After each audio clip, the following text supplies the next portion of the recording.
Hello there. Thanks for joining us today. My name is Amanda, and I'm a strategist at a company called Y Station Communications and Research based in Edmonton. We've been asked to facilitate this public engagement session on behalf of the Winnipeg Metro region, so I'll be speaking with you all today. We've been asked, I just want to start with a little bit of an explanation of the purpose of the session, my role in the day. We've been asked by WMR to run these engagement sessions precisely because we are from outside of Manitoba and don't have a meaningful stake in what the upcoming draft regional plan needs to look like, and what the decisions are going to be made at the regional or local level. As a third-party facilitator, my entire job here today is to listen to your thoughts on the initial priority areas that the WMR has been working on for these draft regional plan and take you through a series of questions about them, then faithfully report what the conversations today said. So in my first duty as facilitator, I want to again thank you for sharing your time today and for sharing your experiences with us. If you're going to bear with me a little, I'm just going to go through a little bit more explanation. There'll be a short video, and then we'll get into the discussion. The core of this public engagement session is about sharing in the 4 priority areas that have been identified by WMR, and you're going to hear a little bit more about that through the session. Those priority areas are the economy, transportation, water, and healthy communities. We want to get your practical public feedback on them, as that is a really important part of shaping this regional plan. Your perspective is critical for the WMR team to create a regional plan that works for the people of this region. We're not expecting you to be policy experts in these areas. You might have strong expertise in one or more of these areas, and that's great, but it isn't necessary to participate today. You don't need to work in these areas or be a subject matter expert to comment meaningfully on them. What's going to be really valuable for us to hear is your perspective from your own lived experience and expertise, whatever that may be, as a member of the general public. We want to hear how you think these policy areas and actions might affect you and the impact they will have on the region. We're going to take the input from the conversations we're having today and publish a What We Heard report. The WMR will use that report to refine their thinking on the regional plan, along with the engagement survey that was done with the public earlier in the year. Input from member municipalities and their councils and elected officials, consultation with the provincial government, with industry, research done by the WMR and by other technical experts. And all of that's going to be taken together to produce a public-facing draft of the regional plan. Any regional plan has to be put together with public input, and that's the key purpose of what we're here to do today. Bringing all of the feedback from this session together with all of the other input that goes into the plan, you as the public will have an opportunity to review the full draft at some point in the fall and comment on it at a statutory public hearing that's going to be scheduled before the end of the year. I also want to talk just a little bit about how today is going to work on a technical level. First, because of technical difficulties, we could not reliably use Zoom breakout rooms for this session. That means that rather than getting a live presentation from WMR to help inform the session, we are going to have to play you a recording to provide you with background information on the regional planning process. After that, I will take you through a few slides on each of the 4 policy areas I mentioned earlier before we dive into a discussion on each of those. At the end of the session, we'll have an opportunity for open comments to make sure you have a chance to say everything that you wanted to say. To make sure that we have that open session at the end of the day, I'm going to be carefully managing our time to make sure that we move through each policy area so that folks have the opportunity to comment and that we don't miss anything that people joined to talk about. Because the format limits us from having a WMR subject matter expert in each room at the same time, we're going to collect and categorize any questions that you have in the chat. So please feel free to post in the meeting chat. And we're going to answer as many of those questions as we can in the What We Heard report that will come out in the weeks after these sessions. I do apologize for this. The technical issues and limits that they put on the session were not our first plan, but we are doing our best with the limitations of the technology as it stands at this time. I also do need to mention that we are recording this session so that we can transcribe it, so that we can be assured that we have an accurate set of notes for the resulting What We Heard report. Nothing you say in the discussion or in the chat will be attributed to you in the report. All insights and observations in that report will be completely anonymized, and the recording will be deleted after the regional planning process is complete. So we've got a good number of people on the call today, and I want to be able to hear from everyone. So the settings on this meeting require me to unmute you so that you can talk. That's partly just because Zoom can be really loud if there's cross chatter, and it's difficult to sort of tell when other people are trying to jump in when you're not in the same room together. I want to make sure that everyone has the chance to speak, so I'm going to be running a speakers list. The way you're going to get onto that speakers list is by using the raise hand function in Zoom. You can find that as the second option sorry, I'm just logging back to make sure that I can see where it is. You should be able to see that as the second option from the bottom when you click on the React button on the bottom center of your window. The React button looks like a heart. I would love it if everyone could give a try right now to raise their hand, just so I can see if everyone's got it and if we need to troubleshoot anybody's raise hand function. Thank you, David, for jumping right in there.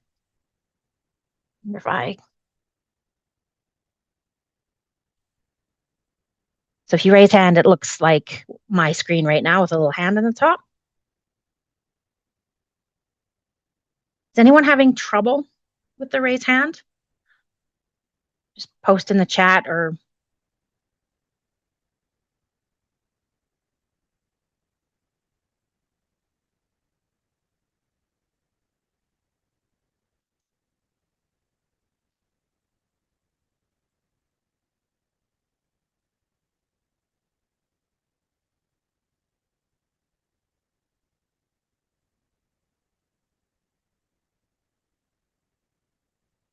Okay, so again, to get onto the speakers list today, you'll need to raise hand. You should be able to get to it from the React menu. If you're having trouble finding it or need some help, let me know. I'll be keeping an eye on the chat and we can work that out. Yeah, great question, David. There are 3 different Zoom meetings happening right now. We couldn't put everybody into one Zoom meeting because Zoom is not able to guarantee that we can reliably use breakout rooms. So that's the technical issue. So she should be online right now with a different facilitator. If she's not, you can let me know and I can let our tech support know and we can work with her directly to get that to happen. Thank you. Okay, before we begin, do you want to just touch on rules of engagement? As always, we're bringing together different people from different backgrounds, schools of thought, and levels of expertise, and we mean to make sure that there's room for everyone in the conversation.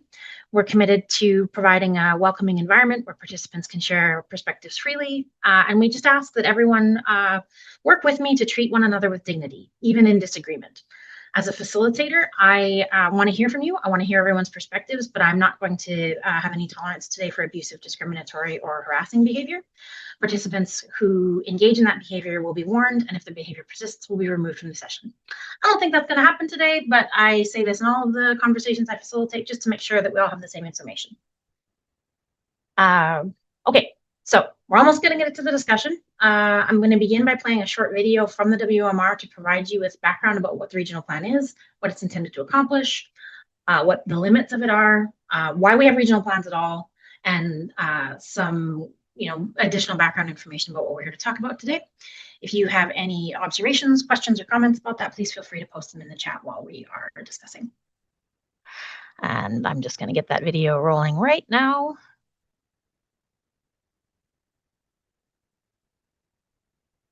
Here we go. Hello, and thank you for being part of this presentation. For those of you that don't know me, my name is Myron. I'm the mayor for the town of Niverville, and I am the recently elected chair of the Capital Planning Region Board. Tonight, you're going to be hearing a presentation based on a plan that is being proposed by this board to be taken to the minister, which will be our Capital Planning Region plan. So why are we doing this? We're doing this so to be able to get this plan in the hands of the provincial minister by the 1st of January, as per the legislation set out by the provincial government. What this plan will enable us to do will be to solicit funding from the federal government so as to be able to make our region, not just a region where we want to live, but one where we want to thrive. So this is about us as a board wanting to do our part to enabling our residents to have the communities they want to live in, to have the places that they wish to go. So in the past, there was a plan that had been introduced, and some may still have that as the framework for what your thought processes are, and that's understood. However, there's been significant changes from what was to what you'll be hearing today. Some of the highlights, for instance, is Bill 33 had some changes. Some of the changes that were made were the voting. So right now, the voting is that in regards to the City of Winnipeg, some were concerned about the veto power. The City of Winnipeg must be included in the budget that's done annually and in the final approval of this plan to the minister. All other votes will just be a simple majority of the board. Also removed is any comments regarding to specific numbers on density as it comes to individual communities. We wanted this to be flexible and to be open in order to live in the world that is changing all around us, quickly, that we will be able to adapt to make sure that we're not constrained or restricted. Also changed in this is we're trying to get wording that says we're giving priority to, or where things are reasonable, as opposed to things that says we will or we won't. So again, to create greater flexibility. In this plan that you'll see a presentation, there'll be a series of questions, surveys and such. I want to invite you to please respond to those questions when they are asked. We are looking for constructive information from all of you as to maybe some things we've missed, some things need to be added, maybe there's some things that need to be removed, maybe there's wording that needs to be changed. And so we welcome all of that feedback. We believe that this plan is good, but that it can be better. And by working together with you, we know that we can have a region where we all want to live and feel the freedoms that we wish to live by. So again, thank you for coming to this presentation.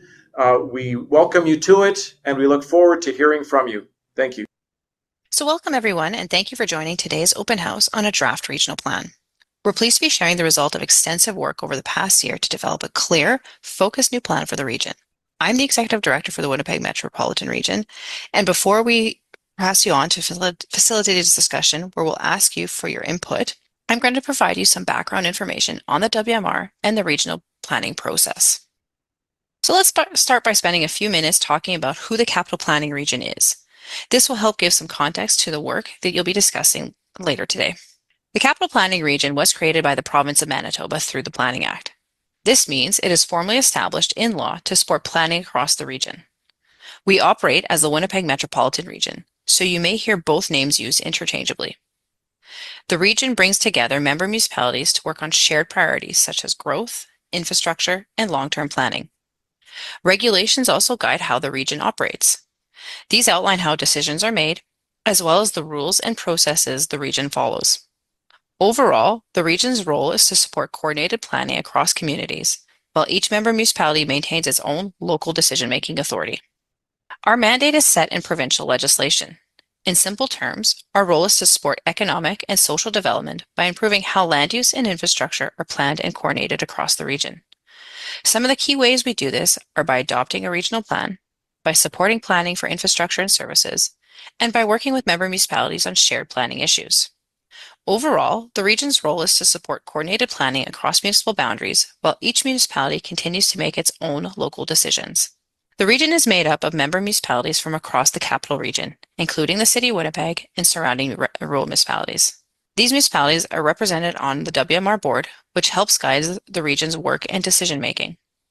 The board also includes provincial appointees, including representation from Treaty 1 and Manitoba Métis Federation. This structure helps ensure that different perspectives are included while municipalities continue to represent their own communities. So that gives an overview of who is part of the region and how it is structured. The next question is, what is it that this group is working towards together? The main tool we use to guide that work is a regional plan. At a high level, a regional plan is a long-term planning document that helps municipalities work together on issues that cross boundaries. These are things like growth, infrastructure, land use, areas where decisions in one municipality can affect others. Regional plans are a common planning tool used in many parts of Canada, especially in regions experiencing growth. Regional plans help provide a shared direction so municipalities can plan in a way that is more coordinated over time. It doesn't replace local plans or decision-making, but it helps align them where there are shared interests.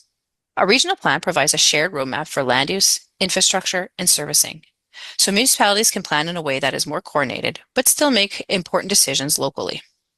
And it helps connect municipal and provincial priorities, so planning efforts are more aligned across governments, and governments can improve efficiency. Each municipality has its own local plans and bylaws that guide development in their community. These local plans are important because they reflect local needs, priorities, and decisions made by each municipality. The regional plan doesn't replace those local plans. It helps make sure that where there are shared issues, planning is more aligned and coordinated across municipal boundaries. In simple terms, it helps connect local planning efforts so municipalities can work towards common goals where it makes sense. Developing a regional plan is a structured process that brings together a few key components. It includes technical work, where we look at data, growth patterns, infrastructure needs, and other factors that help inform planning decisions. It also includes a legislative process, which ensures the plan meets provincial requirements and follows the steps set out in legislation. And just as importantly, it includes engagement, working with municipalities, partners, and the public to gather input and perspectives. These components are connected and happen throughout the process, helping shape the plan over time. Engagement is an important part of the process, and it happens throughout, not just at one point in time. So I'll walk through how we approach gathering input in our first phase of engagement. Phase 1 of engagement took place between July 2025 and February 2026. This phase focused on gathering input to help inform the early stages of the regional plan.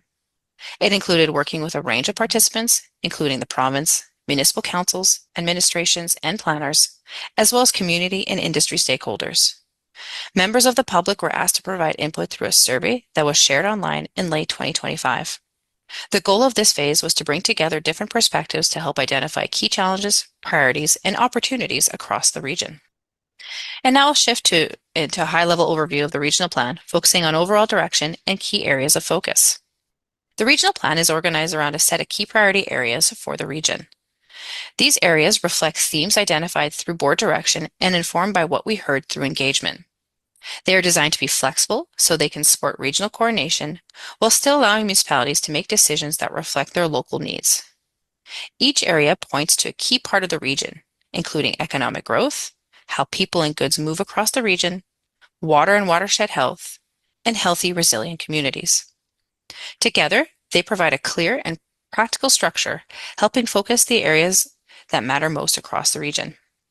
Across all of these areas, there is a consistent focus on coordination, practical tools, and approaches that can support different types of communities across the region. These areas work together to support growth while maintaining flexibility for municipalities. I'll finish by walking through the next steps in the process, and this provides an overview of how the plan continues to move forward over the coming months. So this slide provides a high-level view of how that process continues. We are currently in our second phase of engagement, which includes opportunities like this public open house. The open house is an opportunity to learn more about the plan, provide feedback on regional priorities, and ask questions about the process. Following this phase, the plan continues to be refined based on input and direction for the WMR board. There are also formal steps required through legislation, including a public hearing later in the process.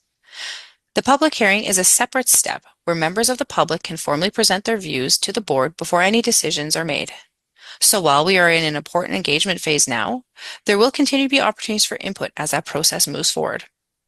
Overall, each stage builds on the one before it, helping ensure the plan reflects feedback and direction along the way.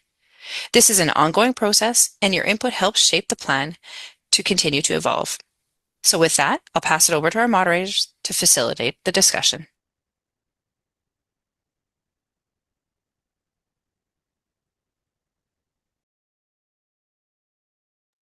All right, great.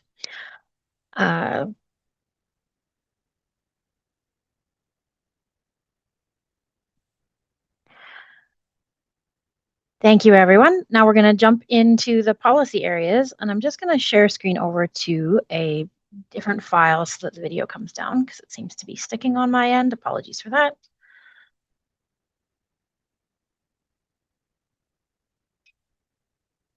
Great. So based on a range of inputs, including previous public engagement, these are the areas that the WMR believes could form the foundation of a draft public regional plan. But again, what the WMR has in place is a draft. Any regional plan has to be put together with public input, and that's why we are here with you today. Your input will be shaping the final public regional plan.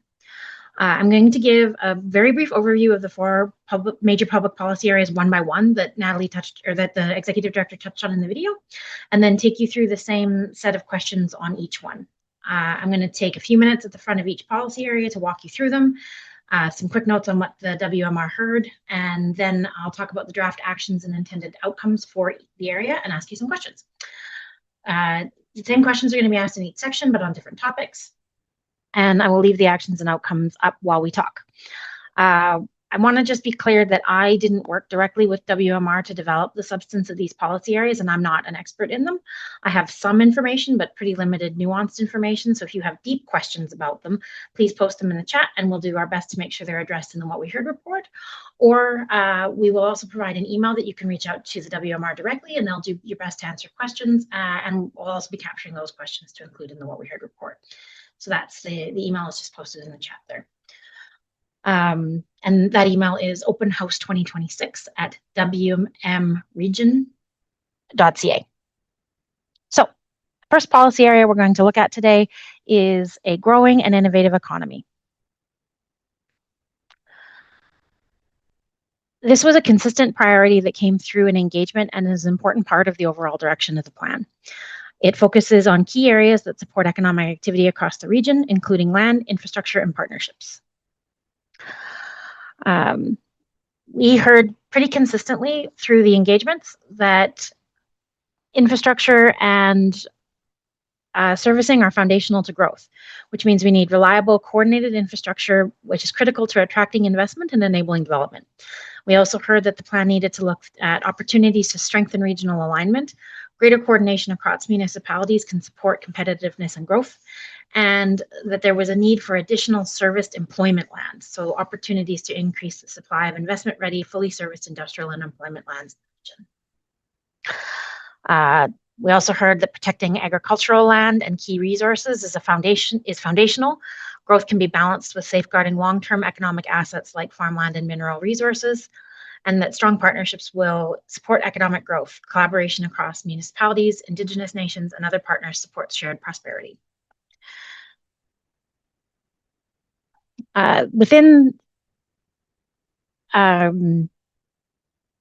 This slide highlights a few key areas within this theme. So the draft actions and key outcomes at this point for this policy area are that we want to expand the amount of ready-to-use land for jobs and business, with the outcome being more places are available for new jobs and economic growth. The plan has a focus on preserving farm and resource lands while supporting growth. Important lands are available for long-term use, and work with Indigenous nations to support economic growth, with an outcome of stronger partnerships create shared economic opportunities. So I want to just be clear that these areas reflect what we heard through the engagement, particularly around infrastructure, land use, and partnerships. And all of these actions are intended to support economic activity across the region while allowing flexibility for individual municipalities. Based on what we've just described and are looking at in the actions and key outcomes, I want to get to questions. So again, if you want to participate in the conversation, please feel free to post your questions in chat or use the raise hand function in Zoom, which is in the React menu. It's the second from the bottom in the React menu, which is clicking on the little heart at the bottom of your screen, or in the tools screen of a mobile phone. First question. What do you think that the impact of this policy area, economic growth and partnerships will, as we have described it, would be for your community, good or bad?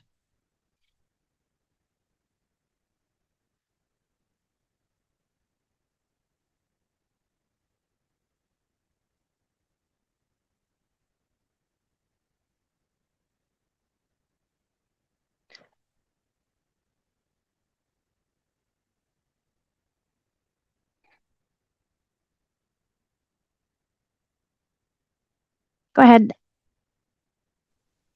Hi. Well, we don't know yet until we know more about what the partnerships are going to involve.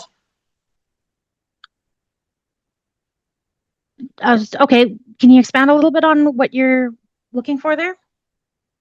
Well, the impact of what? I need to understand more about what you mean. What do you think, how this is going to impact? I mean, I guess conversation is always good between different But what is it that what are your plans going forward? We can't know how this is going to impact anything until we know what your plans are. Of course. So the Winnipeg Metro region wouldn't direct specific partnerships. Like there wouldn't be a list of partnerships that organizations have to pursue. What were partnerships around economic growth that support collaboration across municipalities, between municipalities and Indigenous natives, and other partners that make sense in individual municipalities is what they're referring to there. Does that help? Did you want to jump back in, Anna? I see David's on my speakers list as well.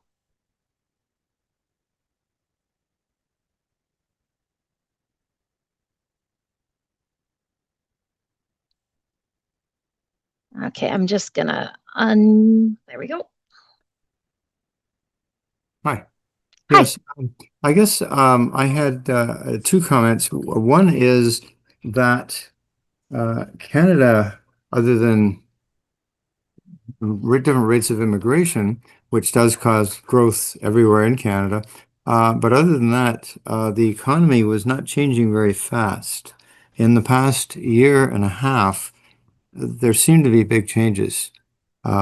Industries that we had are not sustainable anymore. And I'm just questioning that if the plan is to expand economic opportunities, and we don't know quite how that's going to settle out with the free trade pact and so on, is it premature to be setting a plan? Because it'd be nice to have this plan in effect for 50 years. Is it premature when we don't know if we're going to export steel or soybeans to the US? Because that's a big part of our prairie economy. So that was my question, is the bet prematurely. The other one is related to the impact that the CPR could have on residential development. Because in the old days, as I mentioned up above here, the main need for regional planning was flood mitigation and drinking water supplies from the city or from the clean water area and sewage handling capacity. When we get into the density issues, residential density, that's something that was not part of the plan or part of the concern 15 years ago. So I think the focus has changed when it includes density. And does it still include density? That's my questions. Thanks. Great. Thanks for those questions. As I said, I only have fairly limited information about some of the deeper thinking that's gone on to this. So I encourage you to post those questions in chat as you have, or share them with WMR. I can say, Mayor Dick did mention in his opening remarks that density is not included in this current plan. There is an opportunity to talk a little bit about how housing is positioned in the resilient communities section, which we'll get to. And one of the themes we'll be discussing tonight is water. So look forward to hear any input you've got on what that needs to look like with that context, David. Thank you.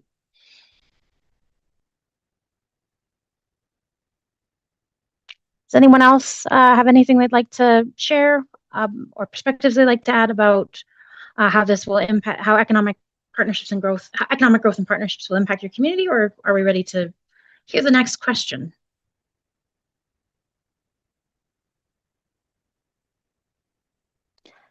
Sorry, a growing and innovative economy is the actual language I should be using here. I apologize.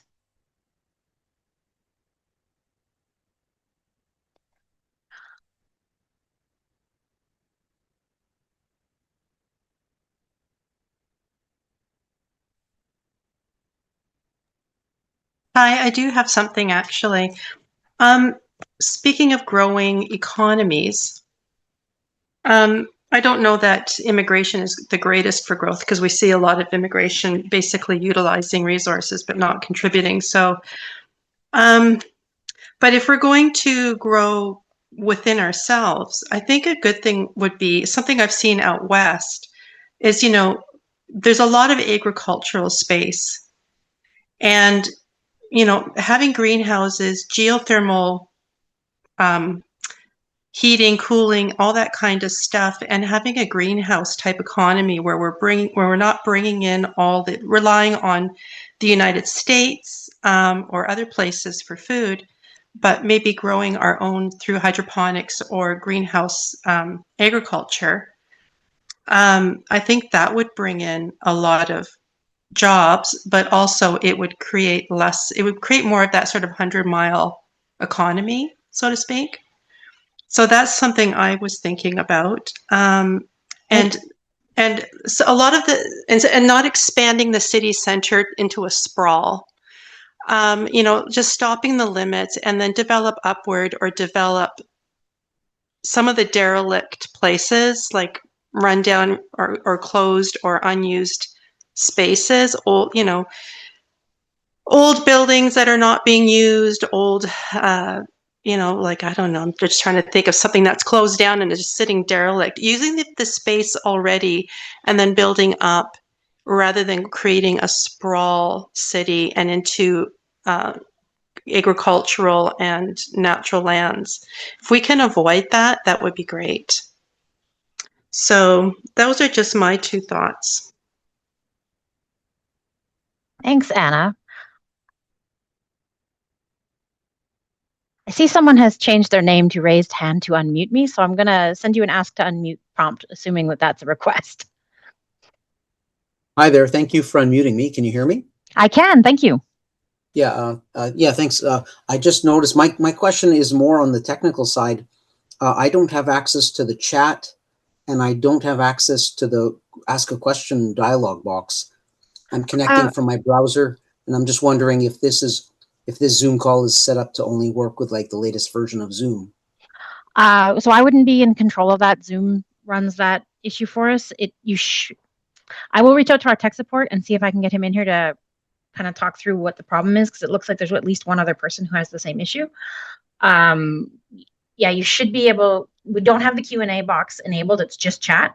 But if you can't see chat, that's a challenge. So let me just reach out. The other part was I just wanted to let you. My other comment was I just wanted to let you know at the beginning, when you're asking people to raise their hand, I wasn't able to raise my hand. Like, those features have been disabled from the Zoom call, and I typically use Zoom calls without issue in other meetings. So I just wanted to let you know that. Very strange. Thank you very much for working so hard to flag that with me. I appreciate it. Yeah. If I hadn't renamed, the only reason you just saw me was because I had to rename my name to raised hand unmute me, please. And thankfully you saw that. But just so you know, there could be other people that are not able to participate because of this issue. Okay. I'm going to reach out to tech support, and then I'll maybe just unmute the other folks that I think might be having tech issues to see if that's a challenge that we're dealing with on more than one place.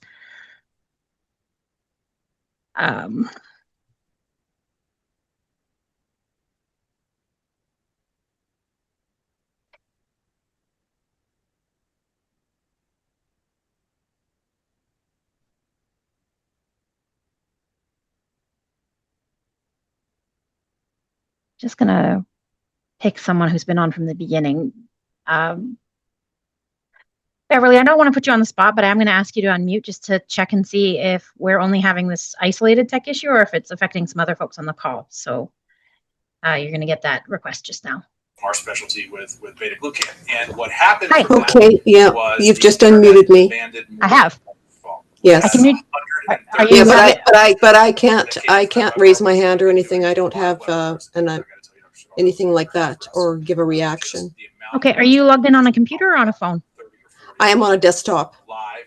Interesting. Okay, so we're having this issue with a couple of different folks. I'm just gonna pose our next question, but I am working on this behind the scenes with our tech support. Thank you for confirming that we're having this issue. Okay, thank you. Okay, so still on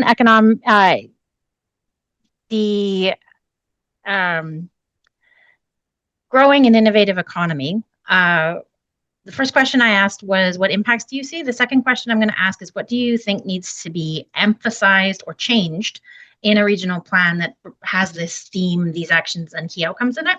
So I'm going to ask people to stick up their hand who can. And then the other thing I'm going to do is I'm pretty sure I'm getting a little cue to who might be having trouble seeing the those texts. So I'm going to unmute all of the folks that I think can't raise their hands and try it that way. But yeah, if anybody who can raise their hand has something to contribute, please go ahead on the economy, what needs to be emphasized, what needs to be changed.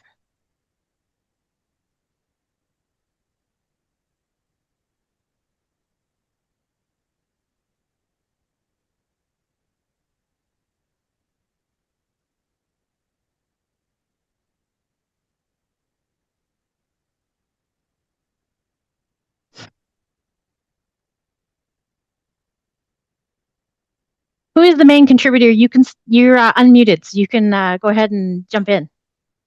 Okay, yeah. Well, my question was, who's the main contributor? So to elaborate on that, I guess who had the most influence in this plan, and who provided the most information in developing your plan? So I can't speak to most, least, or indifferent. What I can say is that member municipalities and elected officials, members of the public, and subject matter experts who work in provincial and municipal governments, Indigenous communities were all asked to provide input at various times. The first round of public input was collected through a survey that was launched late last year. And then this public engagement session is a really important part of informing the plan.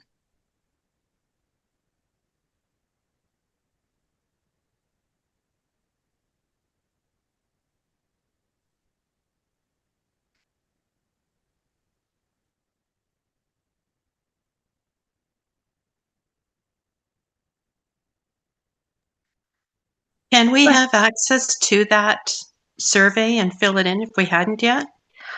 So the survey closed a few months ago, unfortunately, so I'm not able to do that. But if you, have feedback you want to provide that's more detailed, you're welcome to email it to WMR at openhouse2026@wmregion.ca, and I will do my best to collect as much input as I can today. Okay, and are you documenting the input that we're giving? Yes.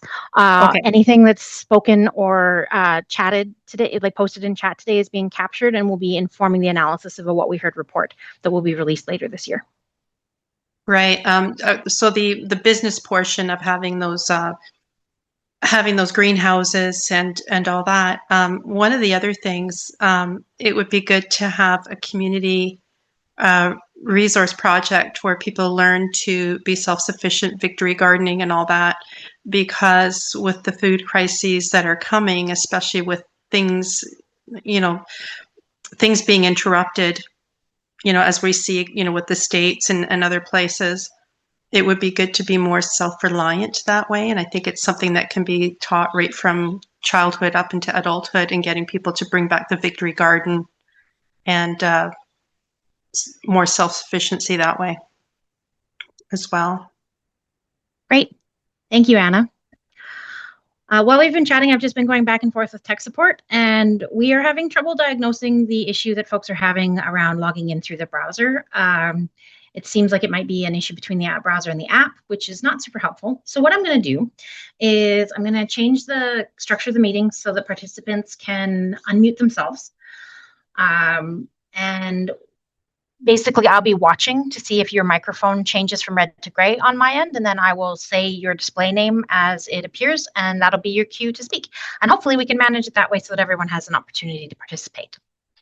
So with that change, you don't have to raise your hand anymore. All you have to do is hit the unmute button wherever it is on your device. Does anyone else want to jump in on the first theme at this point? Growing an innovative economy.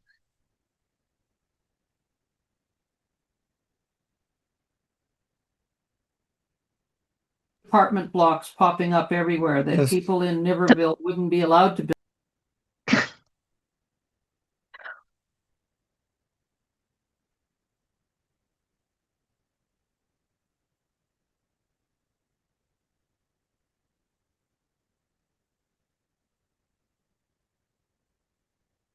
Okay.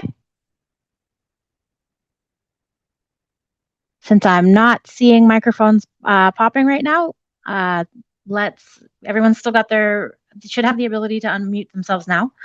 But we're going to shift gears to our next theme for the night, which is safe, efficient, and effective transportation. So what we've heard in the inputs that received to date is that a consistent concern throughout all of the inputs we received is that aging infrastructure and safety concerns are a pretty consistent area of focus. Aging roads are beginning to affect safety and the movement of people and goods throughout the region. So we also heard that there's a need for better regional connectivity. Stronger connections are needed between communities so that folks can access jobs, services, and amenities. And we heard that people are interested in seeing opportunities to expand transportation options across the region. So growing interest in enhancing transportation options like transit, active transportation, and shared mobility. We also heard that transportation plays a critical role in supporting economic growth. Businesses and industries who were consulted identified efficient goods movement and access to labor as key economic priorities going forward. And we also heard that opportunities to strengthen regional coordination are of interest, and to explore different approaches across municipalities, can create challenges for aligning infrastructure and investment decisions, especially where they affect more than one community. So based on what we heard, the draft actions and key outcomes for this policy area are the expand transportation options across the region, with an outcome of hopefully of people having safer, more reliable ways to travel within and between communities in the region. And then the other action is improve transportation for moving goods, with a key outcome being that businesses benefit from more efficient movement of goods, stronger links to key economic areas, and improved access to regional and external markets. So on that area of safe, efficient, and effective transportation being one of the key themes for the regional plan, I'm going to start with that same question, which is, what do you expect the impact of this policy area will have as described as it is described now in your community? Good or bad? David, go ahead. Unmute. As far as transportation, the idea of, because my son, when they first opened the hog plant outside of Brandon, he moved to Brandon and he had no way of getting to work because the plant is miles away on a gravel road, so bike didn't work. And I noticed that in a neighboring city, in Grand Forks and Fargo, they have factories, the sugar beet factories, that are miles from town. And they don't run a city bus, they run a company bus. So the company bus bumbles around in Grand Forks and picks up workers and takes them into work. So that's something that hasn't been talked about here. We hear people talking about, we need the Niverville city bus to be put in place. And if you have factories that are out of town, like the hog plant, the option is a company bus system.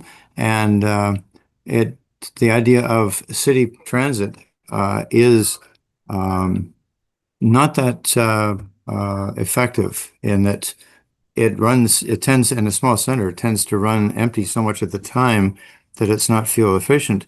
But when you're talking about alternate modes of transportation, are you considering the company bus model? And I guess the other is a lot of the gas is used by people living in Gimli and Morris and coming to jobs in Winnipeg. And I know that's an anathema to people who want people to walk to work, but that's the reality. And so that's a comment I thought I'd make, that I hadn't seen anything in the Metro Region info on other forms of transportation, such as the company shuttles, a shuttle van or a bus. Great. Thank you. Yeah, that's a great point around and helping to provide me some context around what we heard on some of those ideas for shared mobility, just company buses, those kinds of things. I'd actually love to put that back to you, David, and tell me if you could, not to put you on the spot, but what would you like to see in the regional plan around that? Like, what do you think would be a helpful way to bring that idea forward as a regional priority? Well, in the city, I use the bus, and when I travel, I've traveled to a dozen cities on business routinely, and I always take their transit, and Phoenix and Boston and so on. And it is feasible. It's a lot better in those cities, partly because of the density of people. You have millions of people. You have a lot more full buses and public transit vehicles. Here in Winnipeg, we don't. And I've never taken the bus in Steinbach or Brandon, but I'm imagining that the degree of fullness is not impressive. That they aren't filling buses every day. It's bad enough in South Winnipeg where most of the day there are fewer than 6 people on the bus. When you see the bus go by, it's almost empty. Um, and that's why the city bus in Winnipeg, which is a decent sized city, still uses more fuel per paid rider than a person commuting in a small car. So that's the idea, the myth that buses are more efficient. Buses save you traffic congestion. And when you have 500,000 people going from here to there every morning, public transit's the only way of doing it. But if you only have 100 people, then buses are iffy. But I noticed the WMR stuff seems to be more theoretical, like aspirational, where they talk about we need public transit, we need handy transit, and so on. And those are services that can be supplanted with private vehicles. Like an Uber can get Uber with the right facility can get a special needs person from here to there. And more efficiently than providing a handy transit bus. So just a thought on it that the stuff that we heard from WMR on transportation was sort of dreamy stuff as opposed to what actually works in some other place. And as I say, in North Dakota, moving people around in 10 passenger vans and in buses works very well. Okay. Right. So I'm hearing that like a little bit more creative thinking and a little bit more practical applications would strengthen this idea for you. Yes, and also that the whole idea of moving away from private cars, if there was a reason to, then small towns would probably shrivel up because private vehicles make life in a 50-person town practical. Otherwise, it's not practical to live in a group of less than 100 people because you can't maintain store and medical and all that stuff. So private vehicles do that job and they can be used. As I say, they're sort of a forbidden thing to some planners. And I would hope that the practicality of rural life does not run head on into people who don't want us ever using fossil fuel. So Great. Thank you very much for that feedback. I think that practicality around rural communities and being the regional plan needs to be flexible to the diverse communities that exist in the region is a really good point to bring up. So thank you. Anyone else have a comment or perspective that they'd like to share on including the theme of safe, efficient, and effective transportation and what the impact of that might look like in your community? I think I'm going to read my speech into mine.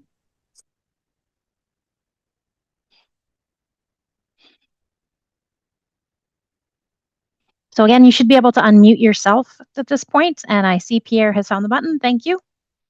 Yeah, hi. Regarding transportation, the bike racks on the buses didn't start until around May this year, and in your plan, I think it would be practical to have bike racks starting sooner in the season and lasting longer in the season as well, so that there's more of an opportunity to use them. There are some people biking, depending on the weather. There are some people using bikes more than just the summertime. Some people use them year round, and that's not that Winnipeg Transit doesn't seem to consider that fact. Absolutely fair. The plan is still going to have to respect local decision making on some of those issues, but do you see a way to kind of talk about how that idea would make sense as a regional priority? Yeah, well, regionally, the transit system that's developed regionally should include an option for including the bike racks on those transportation plans. Great, thank you. Yeah. I just want to make sure I catch it in your own words and don't put words in your mouth about those kinds of issues. Anna. Yeah. So there's this over in Ontario. There's this Alto thing, this speed train they're trying to throw in. I think rather than making the entire country pay for that, and it's completely unnecessary because there's not a population out that way to support it. They should take that money and actually invest it in another track so that the goods that come across between the Pacific to Winnipeg are more efficient, and the Via Rail is more efficient because the Via Rail keeps getting delayed waiting for the other trains, the cargo trains, to go by. Anyone here taken Via? I've taken it quite a few times, and they always have to stop because there's other trains coming along the way. I think they should just add another rail and make the transportation and the goods rails much more efficient and less having to stop while each other are clearing the way so that they can continue on. Do you know what I'm saying? I Like, does that do. make sense? Yeah.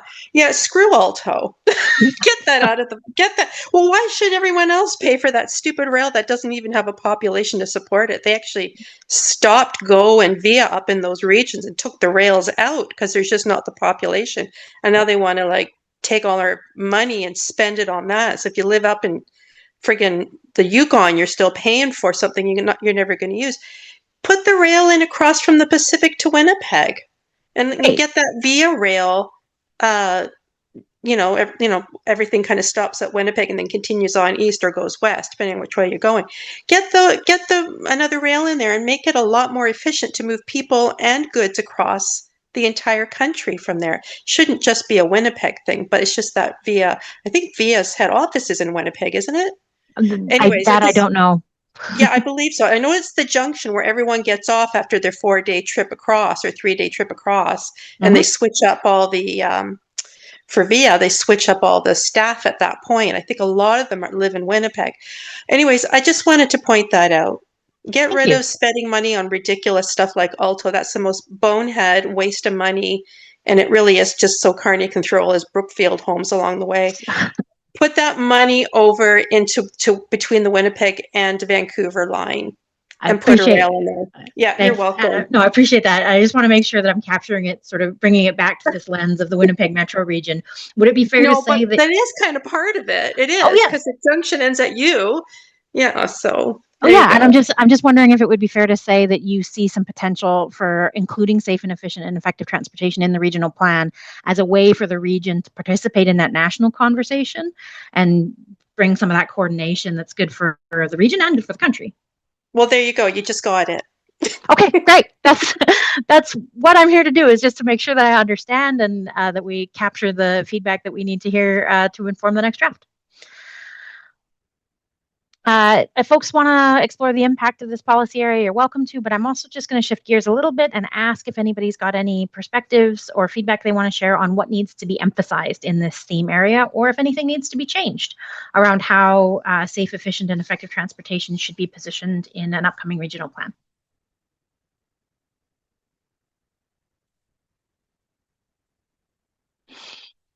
And again, you should be able to participate just by unmuting yourself, however that works on your device, clicking the little microphone, and I'm watching to see them turn from red to gray so that I can recognize you to speak.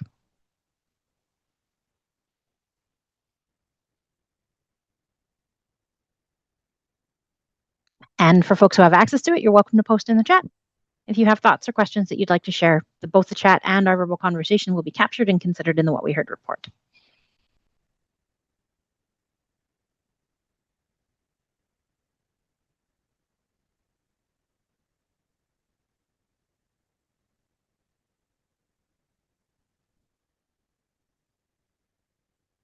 Okay, not seeing any rush towards the microphones. So I'm going to move us to the next theme area that should be that Winnipeg Metro Region is considering for the regional plan, which is water. And I should have an easier time remembering that. Again, I just want to start with grounding this in what we've heard through engagement to date. So a really consistent thing we heard, especially from municipalities and the public, is that water and wastewater infrastructure capacity is a key consideration.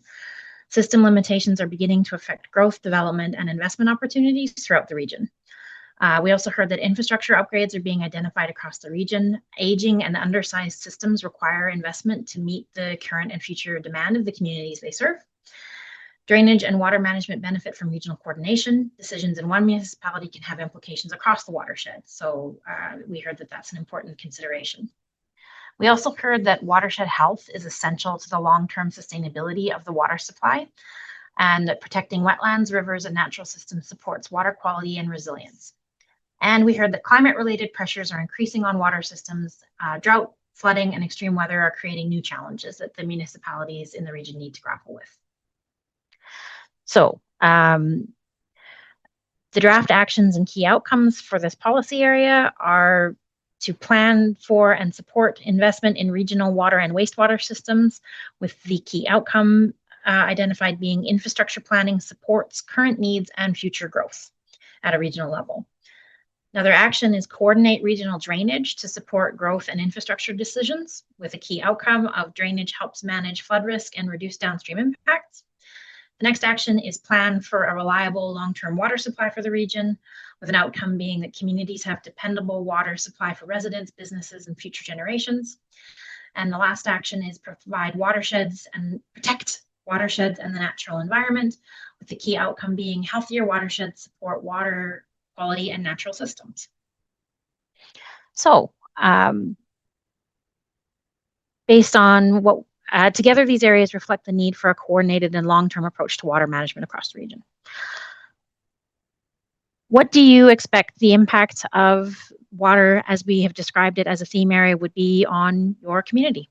And again, you can unmute yourself and I'll recognize you to speak, and you feel free to jump in or post in the chat.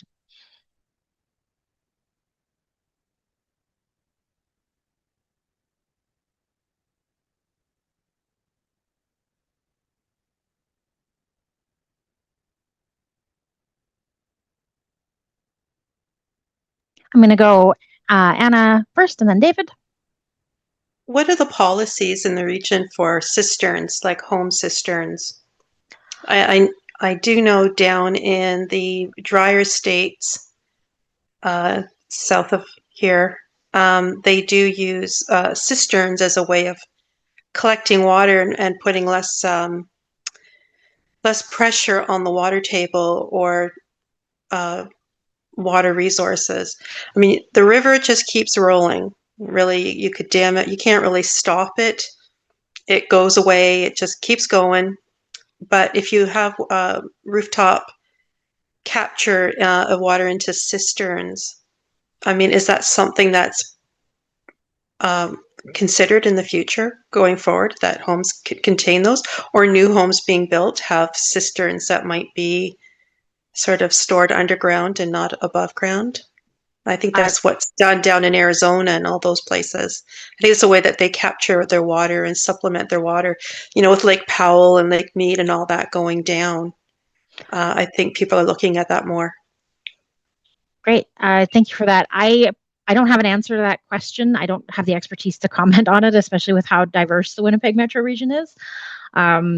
But you know, it's captured in our transcript, and if you want to add it into the chat just to make sure that we get that idea captured for analysis, that would be awesome. Thank you. David, go ahead. Sure. Sorry, the reason that your mic keeps flickering out is me. I'm not going to touch it. Please unmute. Okay, yeah, I unmuted, but you unmuted too. Anyway, in the early days, before there was a WMR, there was a need for some of the downriver communities where they had wells and holding ponds for sewage, but wanted better. And obviously, a lot of the prairies don't have good well water. The well water is either not nice or there isn't enough of it. So that's one reason for coordinating with the city of Winnipeg.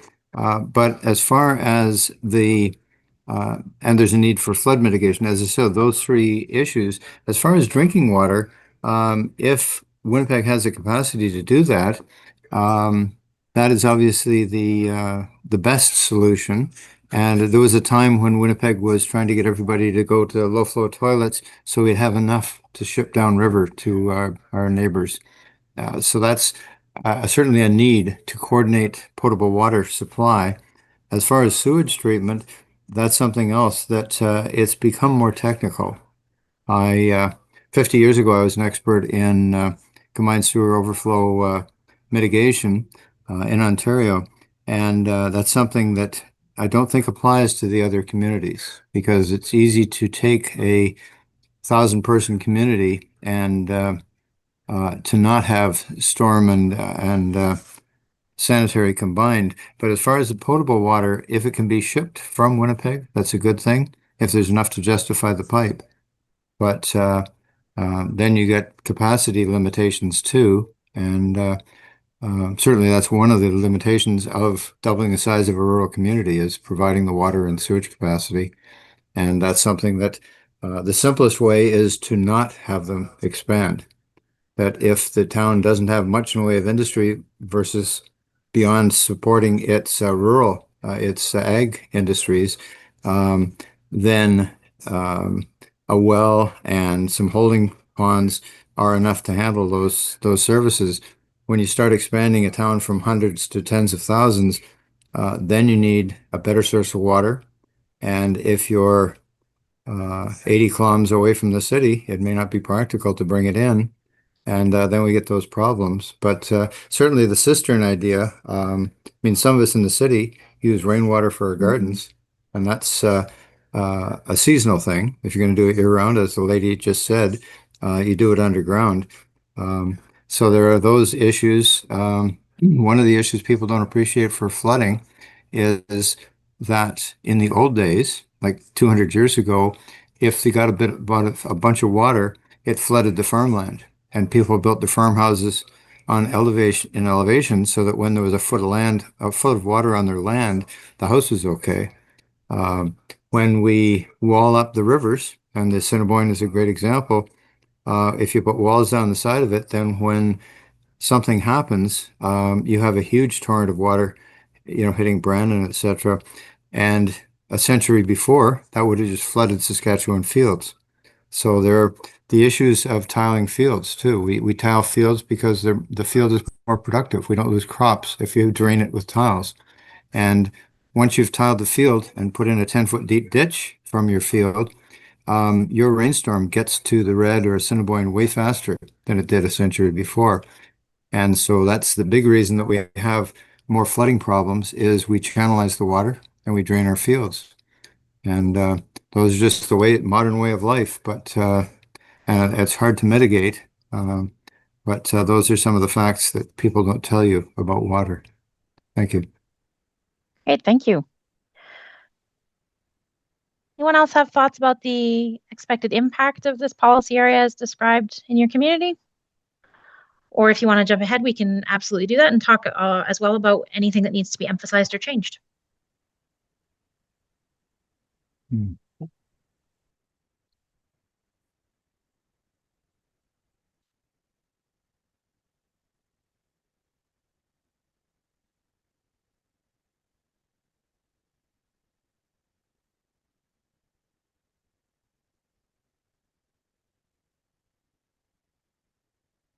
Just going to hold space for a second to see if anybody is trying to reach the mic or needs a second to think about their thoughts. These are fine.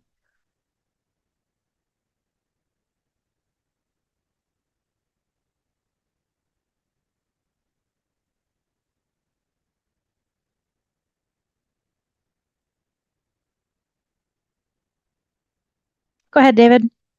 I guess I'm looking at your slides, and I can't read them. They're too small to read some of the print. But is the intention of the CPR to coordinate the supply of drinking water through the whole region? And is it currently practical to send a pipe from Winnipeg to some of the towns outside, like Morris and Niverville? Will city water go that far, and is there enough? And will sewage, because sewage can't run downhill that far, will it be trucked to Winnipeg, or will it have more primitive treatment and then be dumped into a waterway? Is that, because I would expect that if WMR is planning these utility services for the whole region, you have to think about what Winkler or whatever is going to do, LaSalle's going to do with its sewage. As I say, it's hard enough getting it to run downhill across a place the size of Winnipeg. And once you go 30 or 50 kilometers away, it no longer can be, the running downhill and pumping it becomes impractical. Is that the plan for if you're going to triple the residential capacity of all our little rural towns because we need somewhere to put these people? Is that going to be an issue you handle with truck sewage? And is that in the plan? Friends of mine that moved to So yeah, I'm not an expert on the detailed technical nuances of the plan. I think that's a great question to post in chat though, so that we can make sure that it's captured. And I guess my question back to you again. So we're looking a little bit at coordinate regional supports on drainage, support growth and infrastructure decisions. Is the piece we're talking about here, with drainage helping manage flood risk, reduce downstream impacts, and a little bit on the infrastructure planning supports for current needs and future growth. So I guess, what do you think would be the best way to reflect that in the regional plan so that it captures that technical nuance and the practical realities of how water works, if I can put it that way? Do you have any thoughts on that, David? And if not, that's fine. I don't want to put anyone on the spot. Sorry, my wife is listening to her own Zoom and it was quite distracting. And if we'd been on the same group, but we can't.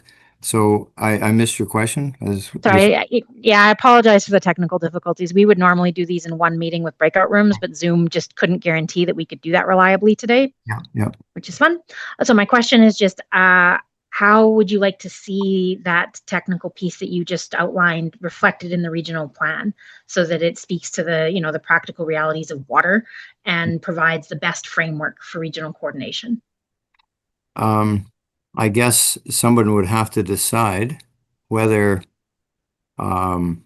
significantly increasing the population of small towns, small villages in southern Manitoba, if that's an essential thing, and we're going to keep the rivers clean, then you have to be able to provide tasty water and effective sewage treatment to all those places.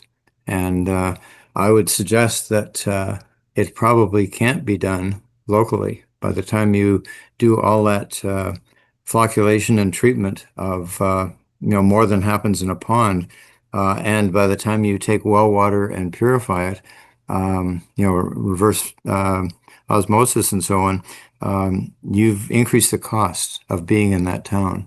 And the large concentration, just like people are talking about having everybody live in the city, certainly the city can provide those services much more efficiently, and the effluent water from the sewage plant can be very clean, and the drinking water can be very clean, more than you can do in some rural places. Like even Grand Forks has a problem providing enough drinking water for its people. It's got a river, but it never uses it. They pump out of wells, and the well capacity isn't there, and it may never come back. So I would think there's a reason, a great purpose in CPR laying out plans for how we're going to quadruple the population of southern Manitoba unless we put everybody in the city, because the small towns worked where they don't have that much of an effect on the river if there's hardly any people. You start putting 500,000 people in rural southern Manitoba, and you're going to ruin the rivers or increase the cost of providing water and sewage. So that's a good reason for the CPR to exist. And I think before it plans exactly what it's going to do, it would look at can we handle that many people and that much sewage by conventional means? And that's something I think it'd be a very valid exercise for the CPR to say, how can we do this? And if there's no good way of doing it, then the idea of having a Niverville public transit really doesn't help much, because maybe you can't support 200,000 people in Niverville. Maybe that's just not practical. but somebody hasn't made, I certainly haven't, and I doubt anybody else has made the determination of how would we do that? How would we support all those people in these various small municipalities? And if we can't do it, then talking about whether they get apartment buildings, whether they get a public transit or handy transit is moot because it just can't happen. Okay. And that's a thought that, maybe it's certainly valid, and I think it'd be nice to have that answered. And I think it's way more important than the handy transit. Thanks. Thanks for that clarification. I appreciate it. Does anyone else want to share their thoughts on water as a key theme in forming the public draft of the regional plan?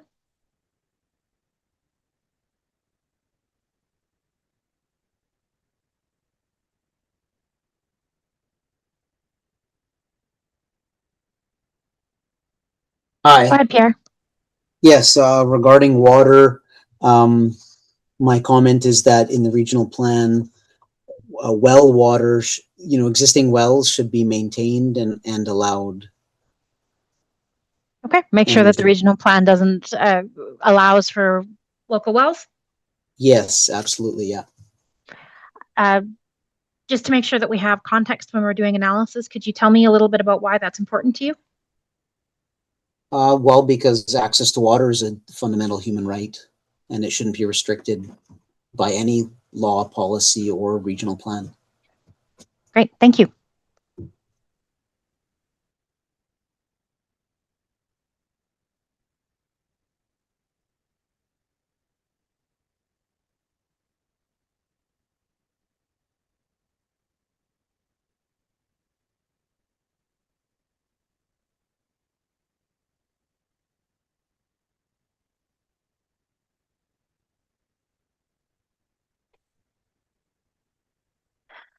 Okay, team, if we're satisfied with providing input on water, I'll take us to our next theme, which is, do I see a hand up there, David? Yeah, just to point out that the last speaker spoke about continuing the use of wells. As I recall it, the WMR, as of a couple of years ago, included the WMR having control over whether private wells would continue.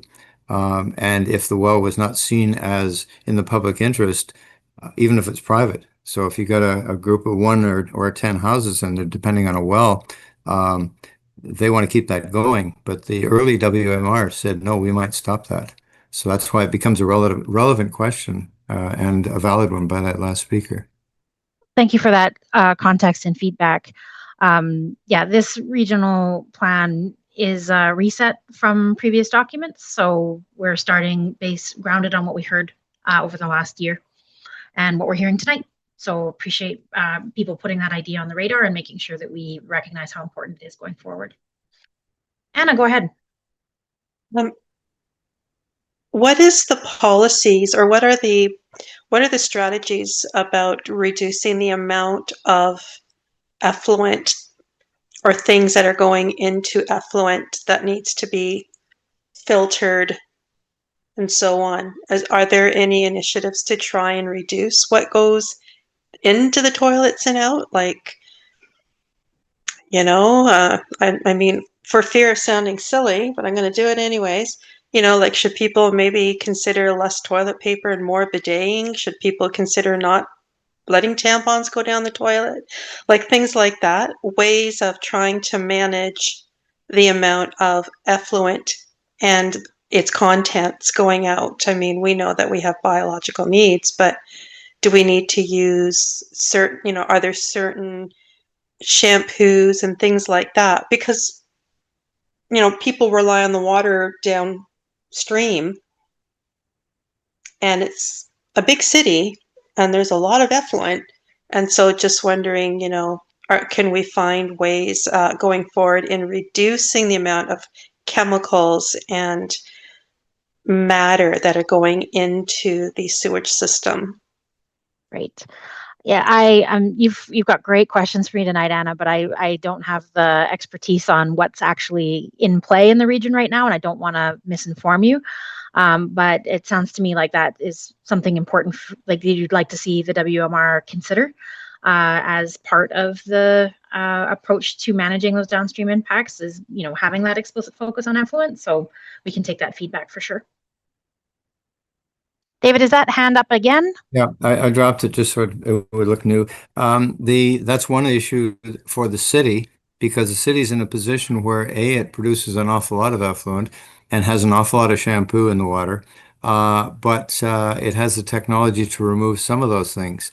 When this became an issue 50 years ago, one solution was to change the formulation for shampoos and laundry soap in cities, depending on what they did with their sewage. That you could have just about anything if you dumped it into the ocean. But if it was going into a river that somebody else was going to drink out of, then it limited what things you could have in your laundry soap. So that's one issue, and that's for cities. Now, for things that aren't cities, like our small RMs, that becomes a bigger issue because the water may sit in the lagoon, it may sit in the septic tank, but then how it's eventually treated to make sure that the shampoo, we'll call it, doesn't get into somebody else's drinking water. So there are issues there. And that's why I said back the last comment was that if the WMR is going to be setting up rules for these places to grow, that's something that they have to have somebody say it can be done. But certainly that last caller raises really good points about all the stuff that comes out of our houses. So thank you. Great, thank you. I just wanted to add to that. Thank you, David, for that comment. I wanted to add the fact that I do live with a septic onto my home, and I don't. I mean, this might be too personal, but I don't use toilet paper. I just bidet because toilet paper is just one more bit of effluent that needs to be filtered out, and there's toxins involved in creating that material.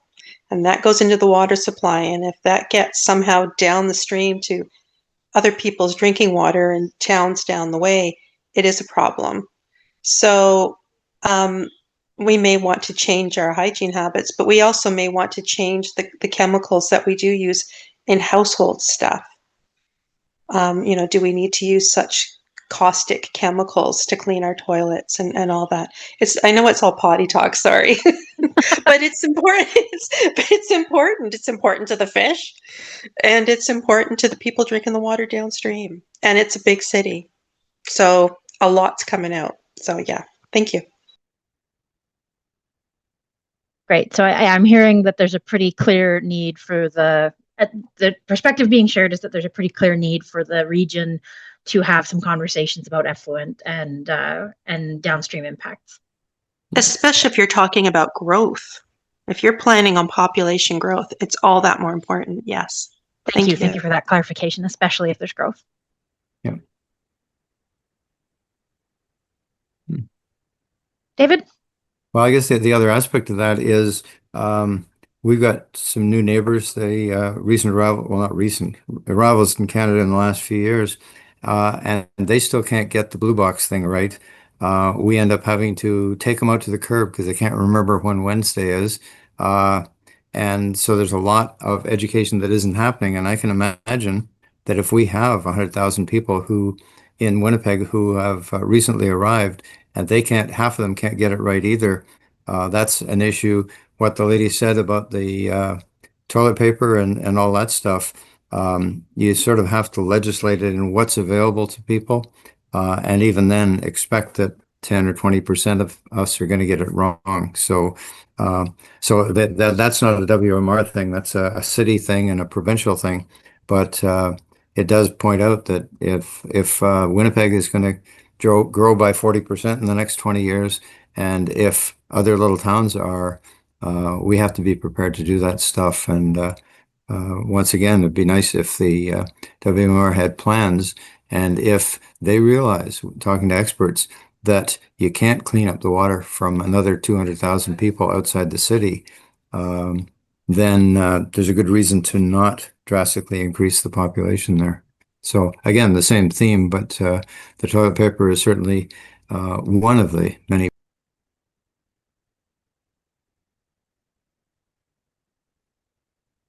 Okay, great. Thank you, David. I think since we're talking quite a bit about issues that are growth and things that are a little bit related to our next theme, I'm going to move us on to our fourth and final theme for the evening, which is resilient and healthy communities. So again, this is getting familiar at this point, but I want to start by grounding it in what we've heard to date through engagement. The first, a consistent theme, and one we're hearing on the call tonight, is that housing affordability and supply and well, actually, that's not quite fair. The population growth is what we're hearing on the call, but housing affordability and supply are emerging considerations, and rising costs and supply challenges are affecting both urban and rural communities, though I'm sure in diverse ways. Opportunities to expand housing options across the region are something that we heard a lot of feedback about, and that the current housing mix can affect choice and affordability. And yeah, as we're hearing on the call tonight, and as we heard in the feedback to date, population growth is increasing demand in communities, and that drives a demand for housing, infrastructure, and services, and creates pressures along the lines that we've been discussing tonight.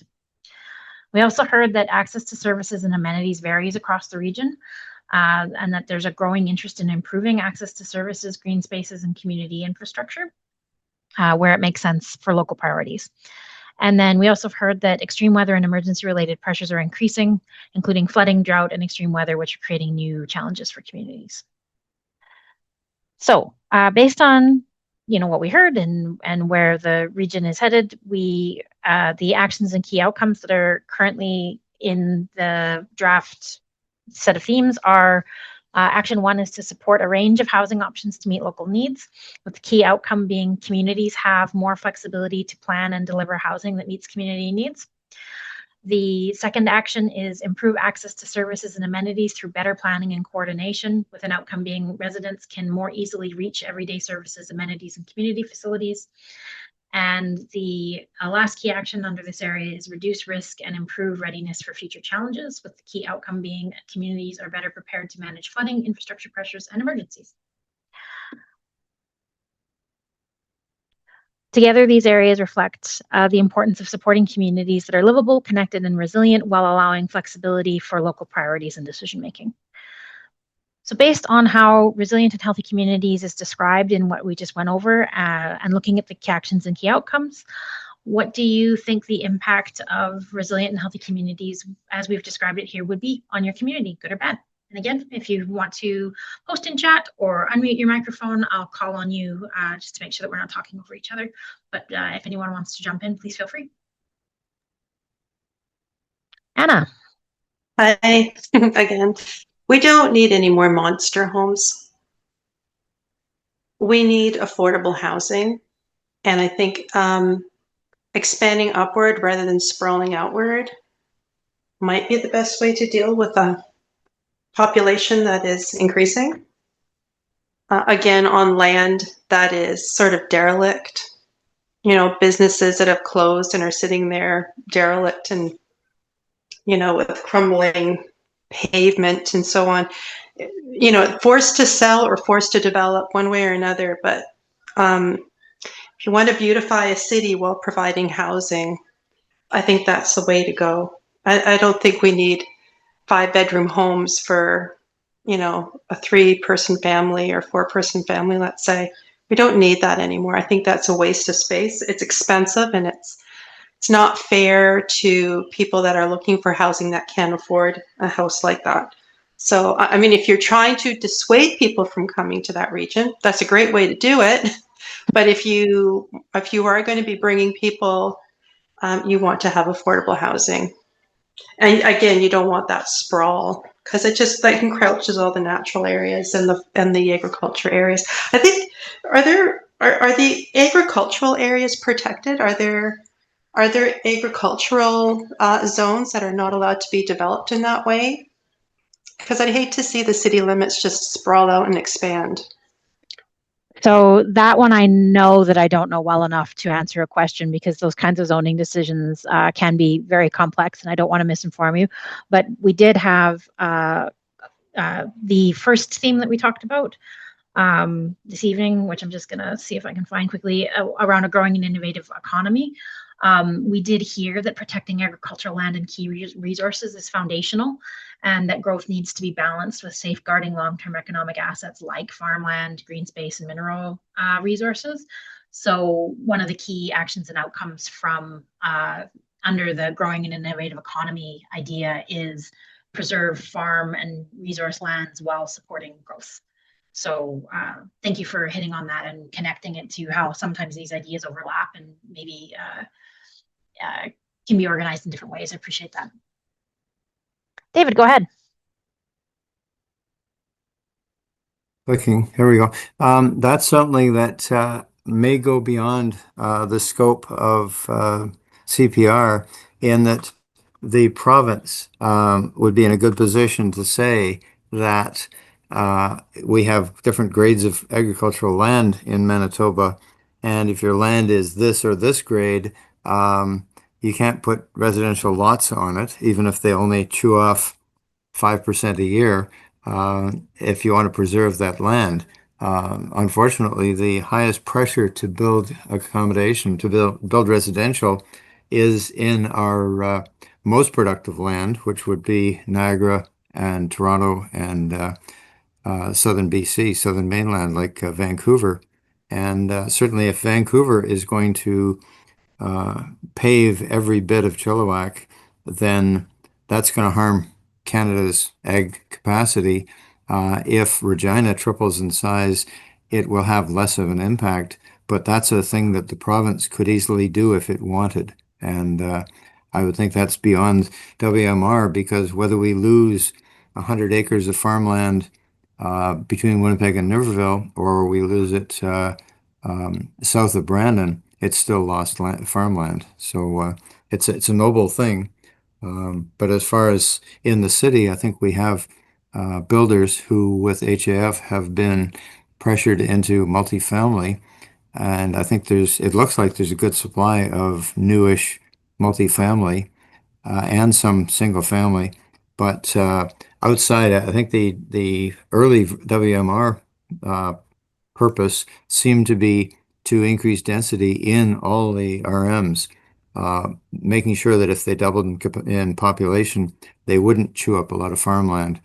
So I think that was one of the early WMR goals. Mr. Dick says it's not right now, apparently, but it still has to be a concern that we not expand all our little towns because once you've put 100 houses on land, it's never going to be a farm again. So it's a good point. Okay, thanks. So your feedback is that the regional plan should continue to emphasize that protection of agricultural land?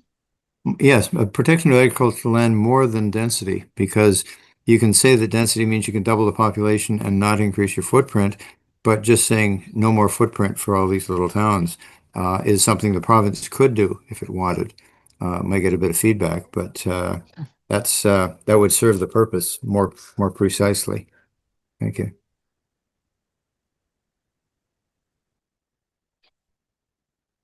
Okay, great. Anyone else want to talk about what the impact of resilient and healthy communities as described and up on the screen right now would be in your community? Go ahead, Pierre.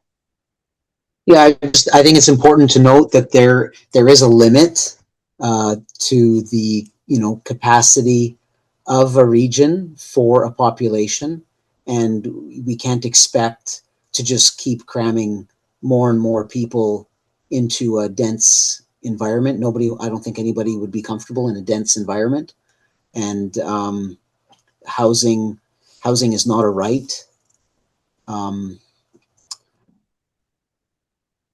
And there's only so much space for families and people. But my comment is that housing is not a right, and the space is limited, and high density is not comfortable. It leads to all sorts of problems when it comes to water supplies, garbage, sewer, things like that. Crime is another factor that needs to be considered. So we have to know when to say no, and we can't just say that the regional plan is unlimited, and we just have to keep densifying. No. Okay. does communities, the key outcome that I read out about communities having more flexibility to plan and deliver housing that meets community needs, does that speak to that concern for you, or are there changes you'd like to see? Well, they need to develop, they need to develop limits and realize that there are limits, and accept and make determinations as to how much sprawl is acceptable. Like the previous speaker spoke about farmland. Farmland is important, and it needs to be determined, how much we're willing to give up and how much we're not willing to give up, and what our limit is. I think we need to talk about limits on the amount of immigration that's coming in. The limits need to be respected. Okay, so talk about, that it might be, it's important to talk about limits on growth. Yeah, limits on growth. Exactly. Great, thank you for helping me make sure I understood. And limits on immigration. Okay. Got that, thank you.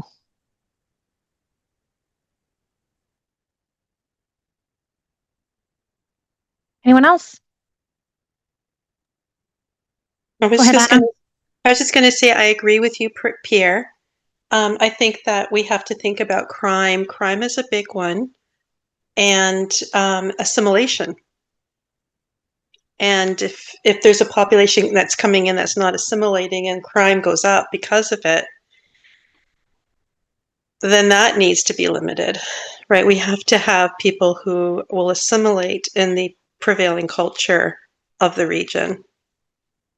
Sorry to say it that way, but it's if you want a lesson from Europe, have a look over there. It's a big problem. That's all. Thanks.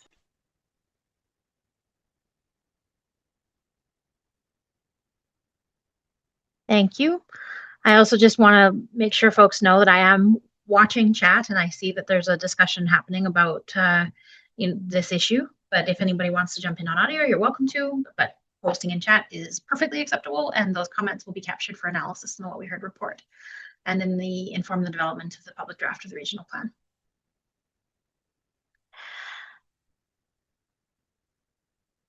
We're talking about this already, but I also just want to, I'm sorry, if you want to unmute again, you can just click the microphone on your interface and I will see it turn on my end and I'll say your name and let you speak. So please feel free, or feel free to keep posting in chat.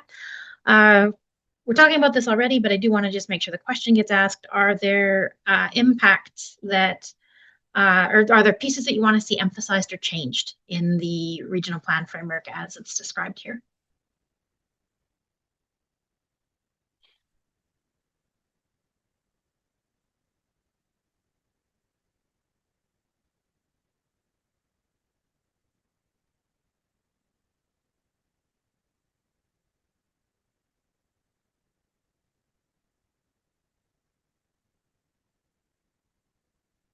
Go ahead, David. So you're looking for additional areas of concern or activity, if I understood that. Instead of providing half the streets have a bus running on them in a small town, coordinating commuting into the city is something that has potential to reduce fuel use. Catching whereas North Dakota uses company buses, but if you had a provincially operated system where a 12-passenger vehicle would depart from Gimli or Morris or whatever into a location, to a bus stop in Winnipeg, it would make practical somebody living there. But the better solution would be to have them live in Winnipeg rather than move to Morris and then commute in, because there's the transportation cost, the danger in the winter, and then the cost of providing all the utilities for them in the RM. So just a thought that an option other than city bus in these outlying areas would be a semi-public way of commuting. Okay, so some ideas around creative ways to approach residents being able to more easily reach services, amenities, facilities, and where they need to be to work and live their lives. Right, because if you live in one of the smaller communities in Manitoba, there is a gas station, there's a hardware store, and a grocery store and a library. And basically you're into that's what people need. You know, if they don't need a medical or whatever, um, they've got everything they need within 5 blocks of their home. So small towns work that way, Allen, Saskatchewan, and some of the others in Manitoba. But if people want to commute to their jobs in a bigger center, as I said with the hog plant south of Brandon, having public transit from the plant into town would have helped those workers, but instead the workers all had cars. Mhm. So those are options that as I say, the whole idea of living in the country is so you can have a bigger yard, and if that means driving into town, that's a huge cost. So, those are options to think about, and hopefully the new plan will have a page dealing with that. Okay. Do you feel like the new, like how we've kind of been talking about the plan tonight, has space for those ideas and needs to like hit it harder? Or is that, do you think that there's something like, something at that sort of high level action needs to be added to make sure that that gets captured? Yeah, it doesn't seem like the slides really dealt with that issue, like the range of housing options and the creative communities and innovation are, I guess, popular words. They're buzzwords and don't necessarily capture, as you put it, the reality of having a job out of town and how do you get there? Because we've always had the idea that somebody gets to their job by jumping in their 20 mile per gallon pickup truck and going to work. And, that one person in a truck doing that uses quite a bit of fuel in a year. The teacher that lives in Gimli because it's cool and teaches in Winnipeg, that's a popular way of life. And again, this does not, this plan and its slides really don't mention that demographic, the highway travelers. Okay. Thank you for that. That's the clarification I was hoping to get. Yeah.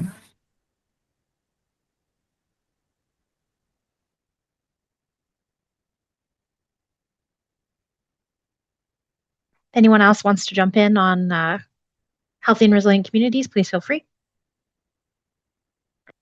And again, just because the tech can be a little tricky and sometimes folks need to gather their thoughts, I'm going to hold space for a few seconds, but if nobody wants to jump in, we'll move on.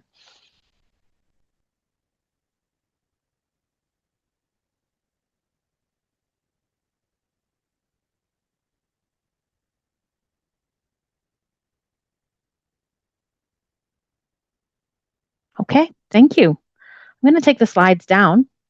Thank you for that. The visual aid just tends to help, but those are the 4 themes that we wanted to get your input on today. So just to recap them, a growing and innovative economy, safe, efficient, and effective transportation, water, and healthy and resilient communities. Before we close, though, I want to just open the floor for a few minutes to see if anyone has any other questions or comments about regional planning, about this process, anything that you want to share that we can bring back to the WMR team for comment or include in the What We Heard report. Go ahead, David. I guess the things that didn't appear in your slide, as far as planning, what is the plan for population? Like, is it going to be, all the RMs are going to triple in size in 50 years? Is the city going to grow to 2 million? These are things that are not in the plan. And if you're planning long term, how many people are we talking about? It's one thing to say, what they're going to live in and how they're going to get around. But how many people are we planning for? Because that's something that everything else depends on. So how big a population and where is it going to be? As I say, if you start taking into account things like sewage and clean water, you may find that the increase is going to be 95% near the city.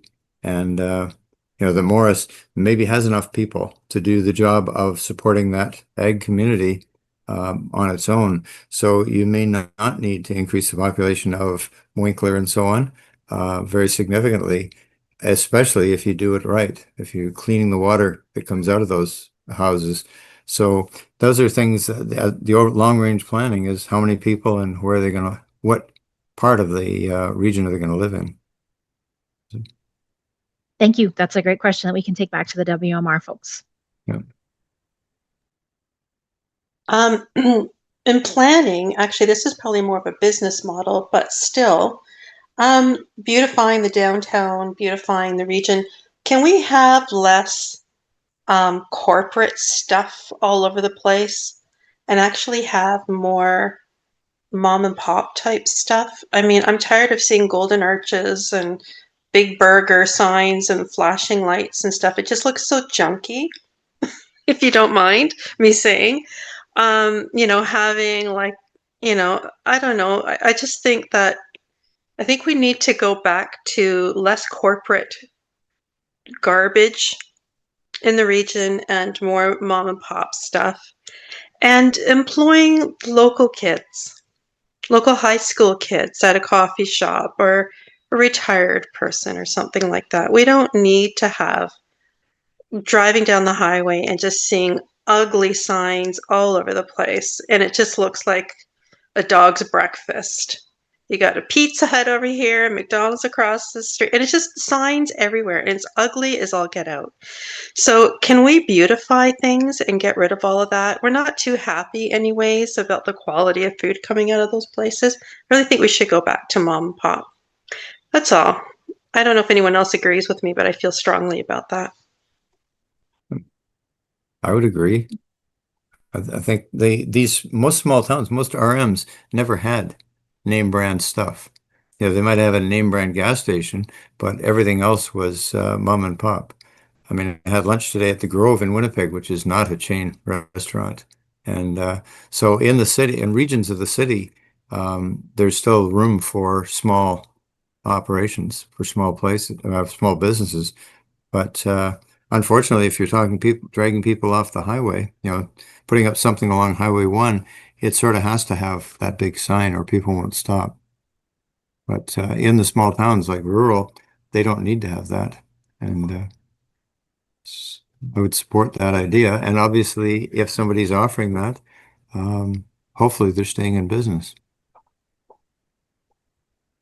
Great. Thank you both for that input.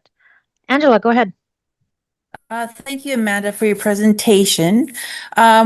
I was under the impression that this open house was for us to learn about the proposed draft regional plan.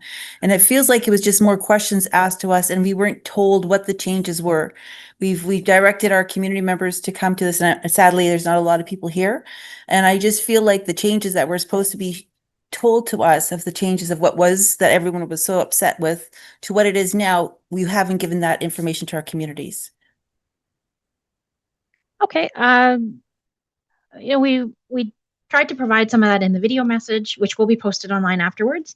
And then the key actions, or the actions and key outcomes that we talked about, are the big picture themes that are going to be in the next public draft of the regional plan.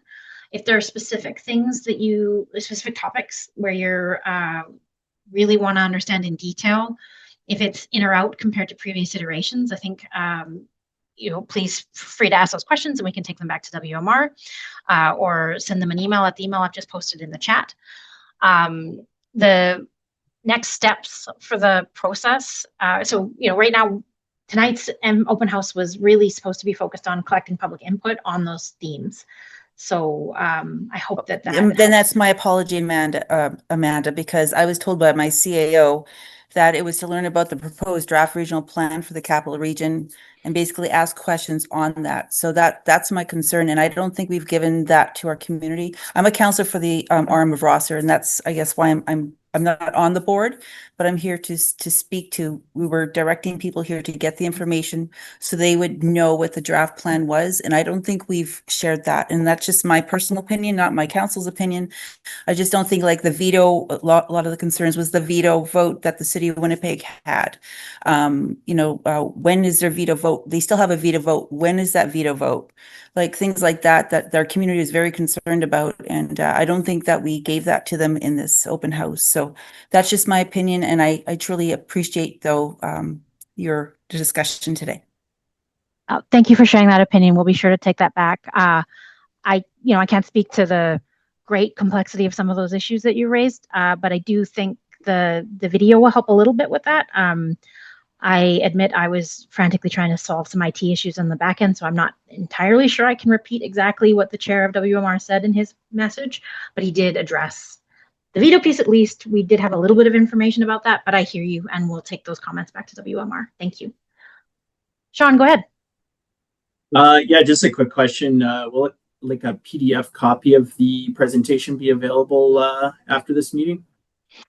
That is a good question. I am not sure. I will ask and get some clarification on that. I know we're posting the video from the beginning and intend to post follow-up resources. Something will be posted. I'm not 100% sure that I can guarantee exactly what format that will take. Sure. And where would that be posted? I'm guessing on it'll be posted on the WMR website. Okay. Okay. Stephanie, go ahead.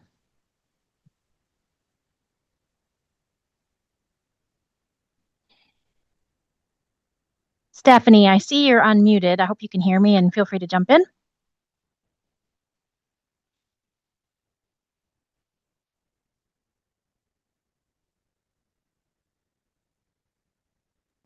If you're speaking, Stephanie, we can't hear you, unfortunately. Can you hear me now? Yes. Okay. My statement / question is related to Sean and Angela. I did think that this was going to be more of an informational open house and we would have just more things told to us about what this plan is and what the changes are. But I still was able to get some information from the discussion, which is great. So I have the same question if this is going to be available to us, if the draft is going to be available to us and where we can find it. Right. Sorry. Oh, I'm sorry to hear that. Yeah, so I know we're posting the video that was presented at the front end that provides that high-level overview and answers some questions. Folks are welcome to email WMR if after reviewing those videos again, they don't have those questions. A public draft of the regional plan is being developed right now and is going to be informed by feedback we're collecting, including the conversations we had tonight. A public draft of the regional plan will be available later this year. I don't have a timeline with, unfortunately, but it will be available and it will be going to statutory public hearing later in the year as well. So the draft will be available before that hearing and the public will have an opportunity to comment and present if they desire. Okay, and then just to further this a little bit more, I'll try not to take up too much time. I am also viewing on the browser, and I didn't realize that there were visuals, so I didn't get to see any of those slides either. So I just want to know if those are going to be available and where I can find those. Great. That I'm going to have to. We intend to publish follow-up resources. I don't know what format they take, and we're going to have to talk to WMR about the technical issue we encountered tonight with some folks on the browser not being able to see them. But we'll make sure that information gets posted on the WMR website. Okie dokie. Thank you very much. Thank you. I hope you feel better. Thanks.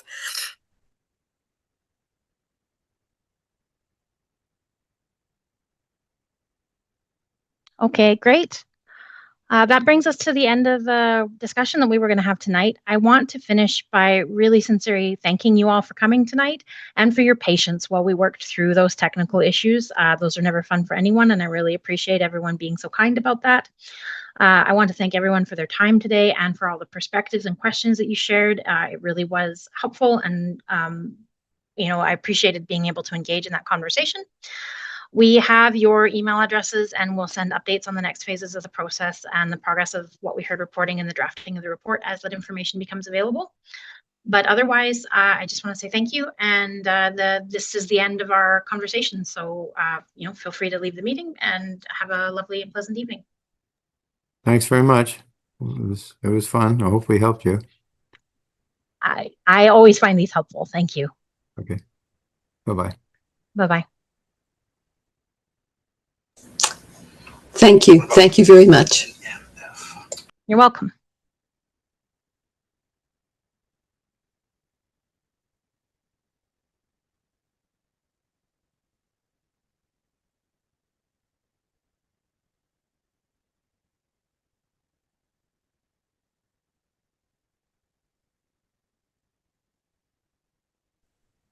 Amanda, Yes. can I review my can you review your comment for me before I disconnect the comment that I made? Which The comment? submission that I made about the housing. I just want to make sure it's accurate. Sorry, you'll have to remind me, which submission do you mean? I made the submission about housing is not a right and that there should be limits to the amount of immigration coming in. I was just wondering if you could read back to me how it was documented. I'm sorry, I can't. The transcript generates after the meeting closes. Like I don't have a live transcript running in front of me. I have to look at it after I've actually shut off the meeting. It's a technical limitation. I apologize. Okay. No problem. If there's an issue, I'll contact you in the future by email. How do we contact you in the future if we have any questions? Open house 2026 at wmregion.ca. That's the website? That's an email address. Okay. So open house, all one word, 2026, and then the @ symbol, wmregion.ca. Got it. Okay, thank you. Bye. Have a good day. You're welcome. Recording stop.